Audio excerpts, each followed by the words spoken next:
Hér er bókin hans Björns. Ég var ekki með hann í höndunum áðan. Bókin hans Björns hérna, Hvað er Íslandi fyrir bestu? Gefið út af Uglu. Hingað kom Jón Ólafsson, heimspekingur, prófessor í heimspeki. Þú varst að flytja fyrirlestur daginn í Háskólanum í Reykjavík, þar sem þú starfar reyndar ekki, þú varst upp á Bifröst og það er ýmislegt mjög merkilegt í þessum fyrirlestri og eitt af því sem þú varst að tala er alræði viðskiptalífsins. Já. Og mér langar að biðja þig að útlista þetta aðeins fyrir mér.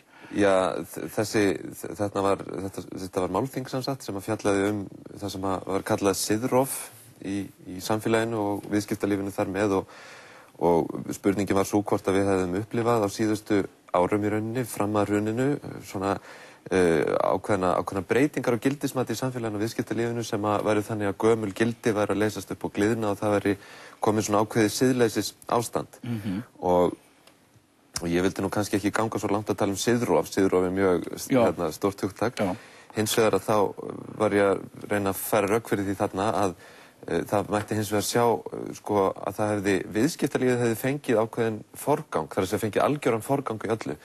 Og við hefðum séð svo mörg dæmi það að bæði stjórnmálin og umræðan í samfélaginu, jafnvel skólarnir, allt þetta var á einhvern nátt farið að snúast það að þjóna viðskiptalífinu. Skólarnir áttu að búa til vinnuafl fyrir viðskiptalífið og svo framvegis. Og þarna held ég að sé svona ákveðin lykill að því að sjá síðan hvernig þetta hrun okkar síðan virkar og eins og það er alltaf verið að tala sorgarferli til dæmis sem er svona dálítið sérkennilegt hugtak í efnahagslegu samhengi en staðreyndin er náttúrulega svo og þetta hafa þetta margir sagt og talað að efnahagslega hrunið var leið móralskt hrun, þar að segja það var eitthvað sem þegar ég segi við, þá er ég kannski ekki að segja hver einasti maður en það var sterk trú í samfélaginu og stjórnmálunum á viðskiptalífið þar væri besta fólkið, þar væri allt á blússandi ferð þangað ættu menn að fara og leið, og það er kannski komið þessu alræðishugtaki af því að þarna maður náttúrulega að leika sér með hugtakið alræði öreiganna leið var viðskiptalífið farið að haga sér þannig að það má í rauninni kalla að það sé orðið siðlaust, þar að segja að menn gera bara það sem þeim sýnist. Já. Og spyrja engan þá. Ég held til dæmis að ef við hugsum svona segjum ofurlaunin eða tökum bara ICEF-reikningana, að þá er auðvitað þetta sem menn gerðu þar er auðvitað siðlaust í öllum svona venjulegum skilningi þess orðs. Jú. ICEF-reikningarnir eru þannig að það er tekin ofboðsleg áhætta fyrir alla þjóðina án þess að nokkuð sé spurður það, mennum er bara skít sama, það geta bara gert þetta. Já. Þannig að þetta var svona hugmyndirnar. Þeir fóru einhvern veginn kannski að halda að þeir væru ósnertanlegir, auðmenn og viðskiptalífið. Já, algjörlega. Og voru það. Já. Síðan náttúrulega leið og allt hrynur að þá snýst þetta algjörlega við. Já. Þannig að núna standa menn og spyrja hvernig getum við náð þessu, getum við lögsatt á, getum við sett á í fangelsi, hvernig getum við náð okkur niður að þeim, hvernig getum við náð peningunum með þeim aftur. Menn það snýst auðvitað allt við. Jú. Og ég held líka þegar maður er að hugsa þetta að tala og kannski þetta maður meira kannski að leika sér með hugmyndir heldur en að fullyrða beinlínis eitthvað einhverja svona fræðilega niðurstöður eitthvað slíkt og ef við tökum siðferðilegt hrun eða móralskt hrun annars vegar og þetta efnahagslega hrun hins vegar að þá kemur það náttúrulega þannig fram í pólitíkinni og núna held ég að við sem farin að sjá það í mjög ríkum mæli að það er þessi krafa mannaskipti á öllum sviðum. Já, já. Og ég held að, Björn Bjarnason var að segja hér að hann skildi þetta mjög vel og pólitíkur sem segir skilji þetta mjög vel. Já. Þeir gera samt ekki neitt. Nei. En við sjáum þetta sterkar og sterkar allstaðar að fólki finnst ekki nóg að einn ráðherra segja af sér, einn seðlabankastjóri hætti, það þarf að skipta út allir hinni pólitísku elítu. Já. Af því að hún laut þessu alræði viðskiptalífsins og hún getur ekkert bara breytt sér og farið að hugsa eitthvað öðruvísi. Þannig að við þurfum nýtt fólk og í rauninni þess vegna er menn farin að tala um byltingu líka En var pólitíkin orðin þá, hvað getum við sagt, siðspillt? Ég held bara í staðinn fyrir að viðskiptalífið sé þjónn samfélagsins sem það á að vera að þá var svo mikið í samfélaginu orðið farið að þjónusta viðskiptalífið við sjáum svo mörg kostuleg dæmi ég var nú með eitt dæmi þarna í fyrirlesturinn úr skýrslu viðskiptaráðs frá 2006 sem er sprengklægileg lesning í dag og þar sér maður orðræðan hún einkennist svo mikið af sjálfbirgingi við erum bestir Íslendingar við erum í fremstu röð það er til dæmis setning Norðurlönd þar sem það segir, verið að ræða skatt á Norðurlöndum, sko, það segir við eigum ekki að líta til Norðurlanda við Íslendingar, enda stöndum við þeim framar á flestum sviðum, segir í skýrslunni. Enda stöndum við þeim framar á flestum sviðum. Og mér fannst þetta dálítið skemmtilegt þegar ég kom með þessa tilvitnun sem ég fannst bara svona skondin á þessu málþingjumdaginn, þá sprakk salurinn úr hlátri. Skilurðu, ég meina það eru margar af þeim setningum sem að fyrir 1-2 árum hljómuðu eins og mikil speki, eru núna orðnar sprengklægilegar af því að við erum búin að aðeins, við erum farin að þegar maður andmælti einhverju svona fyrir 2 árum síðan, þá var maður talinn öfundsjúkur og úrtölumaður í raun og veru. En sko auðmennirnir hafa samt getað gefið þá mynd af sér að þeir væru umbótamenn, þeir væru að betrumbæta samfélagið og að þeirra... Já, og það er líka stórmerkilegt, sko, að það var svo mikil trú orðin á það að menn sem eru í viðskiptalífi og eru auðvitað í því til að gera það sem menn eru að gera í viðskiptalífi, það er að segja til að græða fé og þróa fyrirtæki og byggja upp. Allt í einu eru þeir orðnir einhvers konar hugsuðir samfélagsins. Það fyrir að leita til þeirra alla hluti. Þeir eru að fara að segja okkur hvernig við eigum að hugsa og hvernig við eigum að vera. Og það er nú mörg líka ágætt dæmi þetta í sögu forseta sem kom út fyrir jólin, það sem er sagt frá forsetaferli Ólafs Ragnars, því að hann var auðvitað mjög sterkur þarna inn í þessari samræðu við viðskiptalífið. Og það er einmitt dæmi það að menn hugsa með sér, sko, hvers vegna erum við að tala við stjórnmálamenn? Við eigum bara að sniðganga stjórnmálamenn. Við eigum að koma með lausnir, við eigum að leysa loftslagsvandann og eitthvað svona. Það gerum við bara vísindamenn og businessmenn. Og þetta er líka svona einkennandi fyrir að einhvern veginn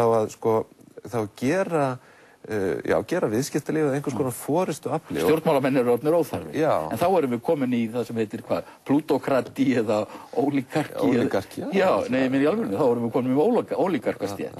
Og við sjáum það náttúrulega hvernig allt regluverkið var síðan lagað að viðskiptalífinu. Við erum að benda á það allar þessar tillögur viðskiptaráðs sem að komast hér inn í lög og reglur og einhvern veginn allt skattaumhverfi og allt þetta skiptir sniðið að þörfum viðskiptalífsins. En þá líka, sko, núna þetta hugtak byltinga svo oft að koma upp og það er náttúrulega fólk eru auðvitað að nota þetta svona sem myndhverfingu. Ég meina, fólk ætlar auðvitað ekki að fara að gera blóðuga byltingu, sko. En við sjáum líka hvernig byltingarhugtaki hefur verið notað í pólitík, það sem að einhvern veginn það hefur verið myndast samstaða það í samfélaginu að það þurfi róttæk umskipti í pólitíkinu og þetta er siðferðilega knúin afstaða. Og þá sættir fólk sig ekki við það að það sé bara það séu ekki flokkur A og B í stjórn, heldur flokkur A og C eða eitthvað svona, heldur vill fólk sjá, sko, mannaskipti innan flokkakerfisins þegar það við innan stjórnkerfisins og svo framvegis. Og þetta held ég að sé mjög skiljanlegt út af þessu, sko, því ég held að þetta spila saman, sko, spillingi viðskiptalífi og spillingi pólitík, þannig ég meina það er líka annað að við höfum þrátt fyrir allt ágætis embættismannakerfi. Ég meina það hefur byggst upp á síðustu árum mjög fagleg ráðuneyti að mörgu leyti, það er hellingur af hámenntuðu og mjög hæfu fólki alls staðar í embættismannakerfinu. Og þannig að það þýðir líka að það er hægt að skipta pólitísku elítuna án þess að allt kerfið hrynji. Og ég held að, sko, ef maður ætti nú að fara bara að reyna átt að sjá því hvað er að gerast, sko, að þá, mér finnst það stórmerkilegt að smátt og smátt, að þá sér maður þetta meira og meira þessa kröfu, að það duga engar smáskammtalækningar, sko, það þurfi bara að stokka upp flokkakerfið, allavega að skipta út stærstum hlut af fólkinu þarna, sko. Og þetta náttúrulega myndi maður þá kalla byltingu, ég meina það er þetta sem hefur verið kallað bylting í Georgíu, Úkraínu og svo framvegis. Það er ekki raunveruleg bylting, það eru kosningar, það sem að verða alveg gríðarlega mikil umskipti. Þú reyndar, ég sé að þú ert í flísbyssunni. Já, ég sé að þú ætlar að tala flísbyltingu, en ég kom í... Þú átt þetta hugtak, flísbyltinguna.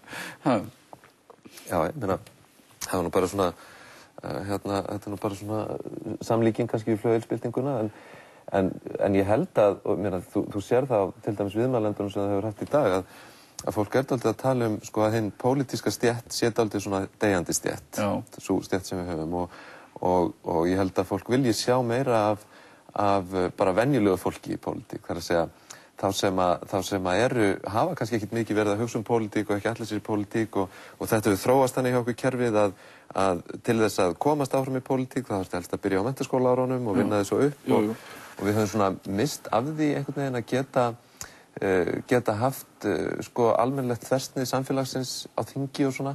Ég held að, og ég meina það er það sem maður hlýtur að vona að koma út úr þessu sko að þarna þarna verði breytingar þannig að pólitíkin fari meira að einkennast af fólki sem hefur bara hversdagsleg viðhorf til lífsins en ekki búið að þrælstúdera pólitískar fléttur og makk og þekkir alla bak ránkala. Þetta er náttúrulega það sem maður ég bara veit að margir eru hræddir við að fara út í stjórnmál af því að þeir muni þurfa að taka þátt í einhverju svona geimi. Já, það skiljanlega.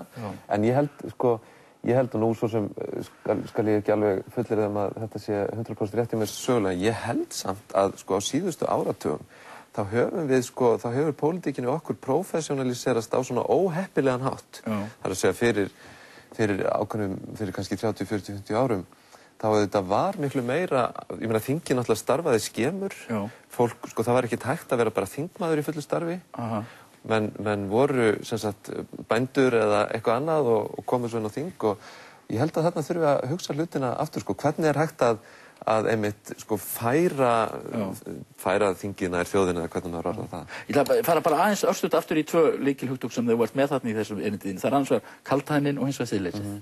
Já, ég var að tala um það að viðskiptalífið það hefði orðið siðlaust einhverju marki hjá okkur á síðustu árunum og ég setti þetta upp bara ákveðin kvarða þar sem maður hefur íróníu fyrst, það sem ég kallaði launhæðni og síðan kaldhæðni eða svona sýnisisma og svo siðleysi og ég held að við megum ekkert vera of næf gagnvart viðskiptalífinu. Ég meina viðskiptalífið er alltaf fullt af ákveðnum blekkingarleik og blöff, ég meina það er bara samfélagslega ábyrgð fyrirtæki er kannski ekki. Já, svo gerist það að menn fara að ímynda sér að fyrirtækin geti ekki bara verið samfélagslega ábyrgð, heldur sjálf í rauninni skilgreint hvað samfélagslega ábyrgð er.